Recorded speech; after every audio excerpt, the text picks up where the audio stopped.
Now, organic is often thought of as the buzzword of the D4, RAV4 drivers. Those who can afford to have an organic vegetable box delivered to their house probably have a butler or nanny to accept it at the door, but that's not necessarily the case. We'd all like to think that when faced with fruit and veg plastered with pesticides, we'd say thanks, but no thanks. Even the low-cost supermarkets, I've noticed, like Lidl, are jumping on the organic bandwagon, and now Dublin is welcoming its first purely organic supermarket, and we're joined by its owner, Darren Grant. Hello, Darren. Good afternoon, guys. Darren, isn't everything organic these days? Isn't everything organic? God, far from the truth. The amount of chemicals that are sprayed in your average vegetables is really shocking at this stage, and I think that people aren't really understanding the true nature of organic. Organic really, it's proven to be a lot more beneficially healthy for you. It's got more vitamins, minerals and antioxidants. It doesn't have any chemicals whatsoever, so that means no colourings, flavourings, sweeteners in your pastas or anything like that. There's no pesticides, so their fruit and veg isn't sprayed. There's no GM, so it's not genetically modified. Kind of let Mother Nature design the food. There's no antibiotics in it. Also, organic standards means they're inspected once a year to be certified, so it's not just all talk. There's actually a government body behind it. And also, animal welfare is a critical part. And then I suppose at the end of the day, everyone has come back and said that organic food simply tastes better. So let's take the humble carrot, for example. I mean, the ones I have in my fridge at the moment, they're ginormous. Is that because they're pumped full of stuff, and isn't a simple rinse under the tap at the sink enough? A rinse on the tap will get rid of the pesticides that's trying to control them, but it won't get rid of any of the additives or the assisters to try and help them grow. At the end of the day, supermarkets and the large chains can reject up to 40% of the fruit because it just doesn't look pretty, doesn't pass the pretty test. Organic you'll probably find from farmers markets and everything else. It's a lot more rustic. It's the way fruit and veg used to be if you were to go back and ask your grandparents what it properly looked like. Ugly but tasty. Exactly. Does organic always mean hormone-free?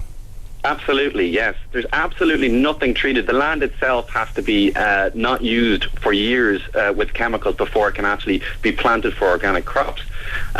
It's not just the fruit and veg, though, guys, that we're trying to reintroduce here. It's all food. Like, we're trying to say that you don't need to enhance pastas, you don't need to enhance chocolates, and we have a chemical-free store at the moment. We've 1,500 organic products under one roof, which in itself is a kind of an achievement.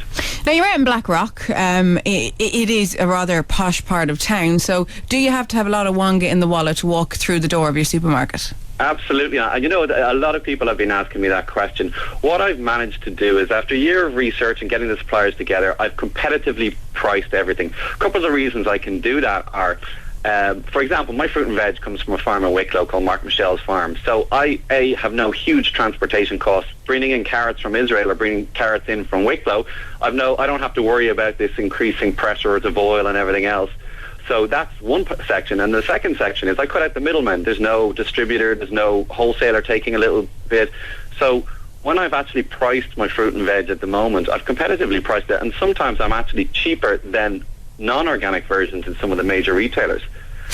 Let's talk about some of the products. You said 1,500 products, I think, which is a huge amount. And everyone thinks of organic, they think vegetables. What are the more unusual organic things you have in? So we have... You name it. You name anything that you can buy in a supermarket. We've got organic ketchup, we've got organic pastas, organic pies, organic meat, dairy products. One of the biggest selling ranges at the moment is organic baby food. I have 150 different baby and kid food with no chemicals in it. So, you know, it's up to the parents to decide what to put into the kids' lunchbox. Part of this business and the venture for me was a passion for food. I think that the convenience stores have homogenized Ireland. We've gone in, there's the same product on every shelf, and it has just become boring. So what I'm trying to do is bring good, wholesome products under one roof so people can have a choice. It does come down to choice, though, doesn't it? And I think, you know, with anything, say even it comes down to buying clothes, I mean, we'd all like to walk into a boutique as opposed to going to one of the mass-produced stores. But at the same time, if we eat non-organic food throughout our life, will it actually do us any harm? Well, I'm not a doctor, so I'm not going to answer the question on whether the chemicals hurt you or not. I just think that if you revert your diet back to a non-chemically enhanced diet, you'll find that you won't have these highs and lows of the E numbers. You won't have to have so much detox. It's a more natural lifestyle, really. Well, Darren Grant from the new organic supermarket in Blackrock, thank you very much for joining us. No problem. Thanks for having me on, guys. The Spin. Text now. Meteor 085 121 1038.